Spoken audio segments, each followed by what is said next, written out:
What's up, everybody? It's Luke James, not the singer. If you're looking to get your music reviewed, you can hit up this email that's right here. And welcome to episode 2 of The Rundown, where we take a look at some of the albums and songs that have dropped within the past couple of weeks or so, and maybe even beyond that, depending on what you guys are asking for, because you will see some shit in these segments that may have dropped like a month ago, but that's just because this is my catch-up segment where I'm cleaning up on things. So first of all, we're going to start with this new DMX track called Bain Iz Back. And the first thing I can say about this one is that I thought DMX was on point with his bars. He's as angry and aggressive as ever, as he's just threatening to beat us up, calling us bitch niggas, and telling us to go suck dicks. So that's what you get from DMX. But the beat is just so repetitive and bland, man. I really didn't feel that siren that was going on all the way throughout it. And then you have his Swizz Beatz hook that's not overly catchy and memorable. So as far as the bars go, I think DMX was in top form, or at least as good as he could be based on everything that he's gone through since when he was, great. Like, he's fallen off quite a bit, but this is definitely a return to the good DMX. But still, man, I think an angrier, catchy hook would have been better. One of those classic ones where DMX is just shouting and yelling at us, and maybe a beat that had a bit more bang to it, because I was not feeling the production on this one much at all, and so I would give it a 3 out of 5.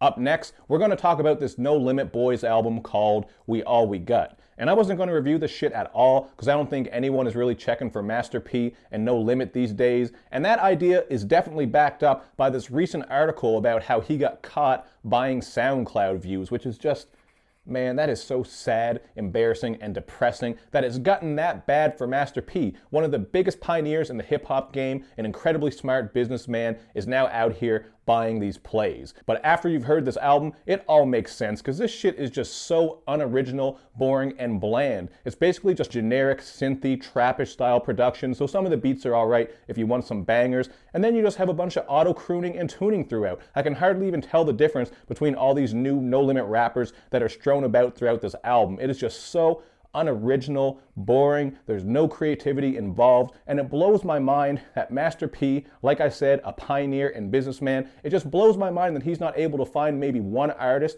who's really dope and push them to the moon, because this shit is just really bad and boring. Like, I dare you, try and make it through all 20 tracks of this. It's pretty much the same shit, so I'm going to give it a 2 out of 5, and also a couple frowny faces. Because Master P, man, I used to support No Limit way back in the day, but you can't be out here buying your plays, man. You cannot be doing that shit.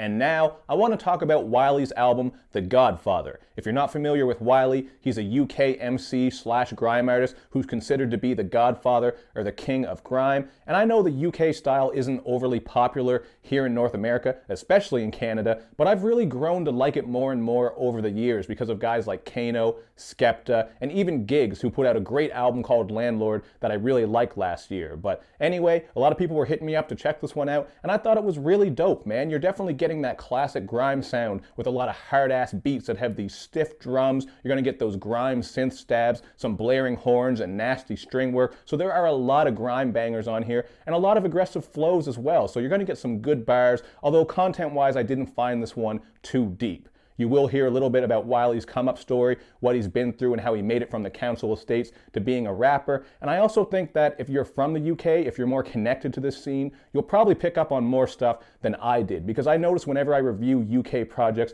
I always get some UK people telling me that I missed out on this, I didn't get this, and I didn't get that. And I can fully understand that, because that's a whole other world, it's a whole other culture, and I'm just this Canadian boy, so I'm probably not going to understand everything that he's saying. But sonically, I still really love this shit. There are some great features as well. You do get Skepta on here, Devlin, and JME, some of these names who are staples in the grime community. So I think this is definitely worth checking out. There are good beats, good bars, and I would give it a 3.5 out of 5. But my main gripe here is that the second half is not as strong as the first half. Like, the first half, I like pretty much every song on there. Then the second half falls off a bit, has a couple of corny moments like that laptop love song called Laptop, where he's just rapping about how much he loves his laptop. Although I can appreciate it, because I understand, you can do a lot on a laptop, especially if you're a musician. That's where all your music is. You can start right off your laptop. But that one still kind of came across as a little bit cheesy to me. But in spite of that, still a dope album. Check it out, and a 3.5 out of 5 for me. Holy Grime is a fucking nasty, nasty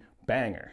Now, the next project I want to talk about is Nick Grant's debut studio album called Return of the Cool. I was actually looking forward to this one because I really liked his 88 mixtape, but I thought this one was a little bit of a step back. I think maybe it's a bit more accessible and it does have some mainstream appeal, but as far as what I wanted from a Nick Grant album, this really didn't blow me away. Like, he really killed it on that 88 mixtape, and he was one of those guys who people were saying is one of the great, most creative upcoming artists in the game, largely in part to his lyrical skill, which he does still have on here. Like, bar-wise, I think he's a very clever lyricist and he can rap his ass off. But sonically, there are a lot of songs on here that are just very bland. They're just kind of smooth and wavy with some R&B hooks thrown in, and there's not much else to them that really makes them stick out or makes you say, you know what, this Nick Grant guy is a crazy original artist. You need to check this. Now, he does have a couple of danceable tracks with Get Up and another song called Get Down. You will hear a James Brown sample in there, which is pretty cool. So, you know, he does mix it up a bit with some of these upbeat tracks. But overall, I really wanted him to separate himself from the pack and come with something that was crazy different and unique and would really make us say, this Nick Grant kid is crazy. But unfortunately,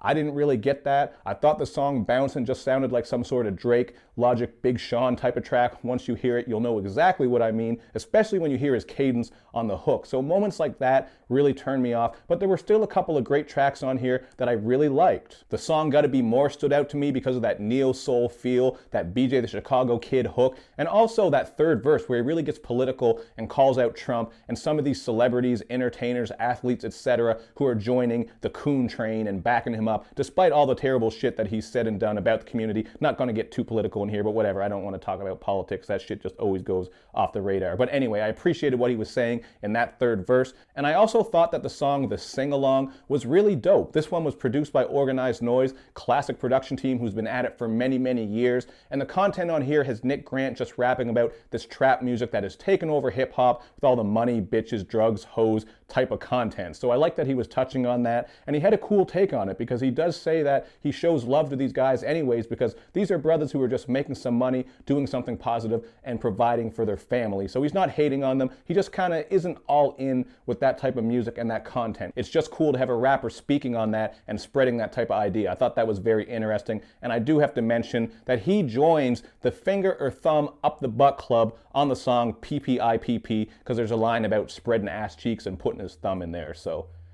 you know, that shit is still going to carry on in 2017. Like I said, man, I'm keeping track. If you're going to rap about that shit, I'm calling you out on it. I'm not sexually shaming you. If you like buttholes and doing things with butts, that's your business, but it's just still kind of weird to me. But overall, I would give this one a 3 out of 5. Pretty cool. Not the groundbreaking album that I wanted from Nick Grant, though.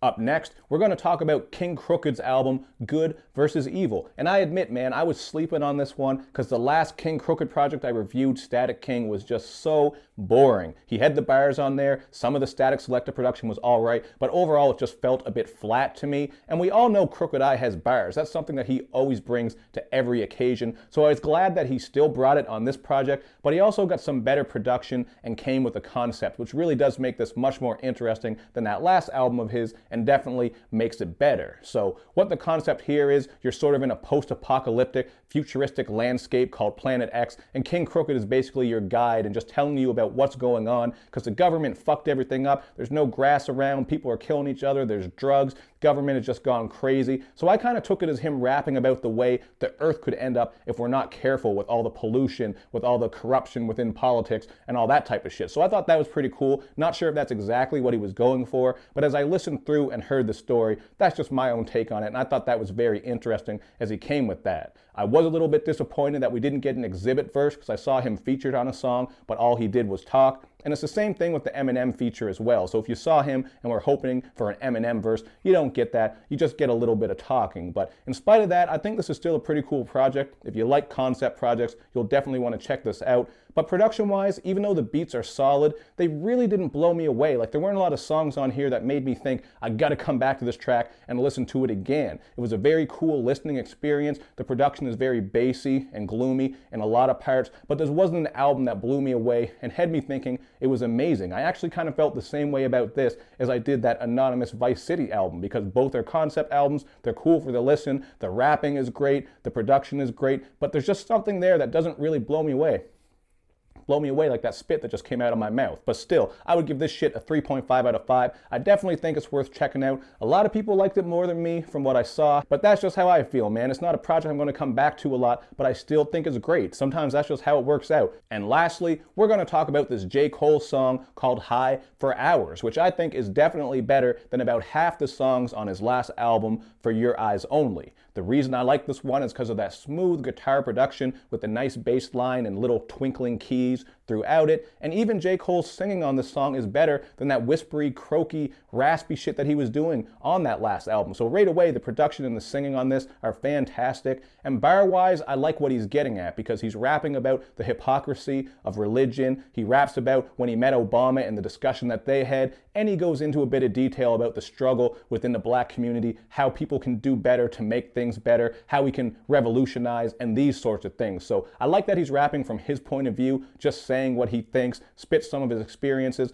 and really he just kept it simple on this track, but it worked. I really think this is one of the best J. Cole tracks I've ever heard. That's my opinion, and you know I'm not the biggest J. Cole fan, so I'm sure if you are, you know more J. Cole songs than I do. But I thought this shit was really dope, can't hate on it, and I would give it a 4 out of 5. I mean, J. Cole's rhyme schemes and style still aren't anything out of this world, so I wouldn't go higher, but 4 feels fair to me, and I think it's worth checking out. Definitely a dope track, man. It would have been good to have this on his last album, although I see why he didn't, since that told a story, and this one maybe doesn't really fit. But either way, there it is. Episode 2 of The Rundown, man. We were talking some shit. Hit me up in the comment section with your thoughts on these songs, on these albums, tapes, whatever the fuck it was I was talking about.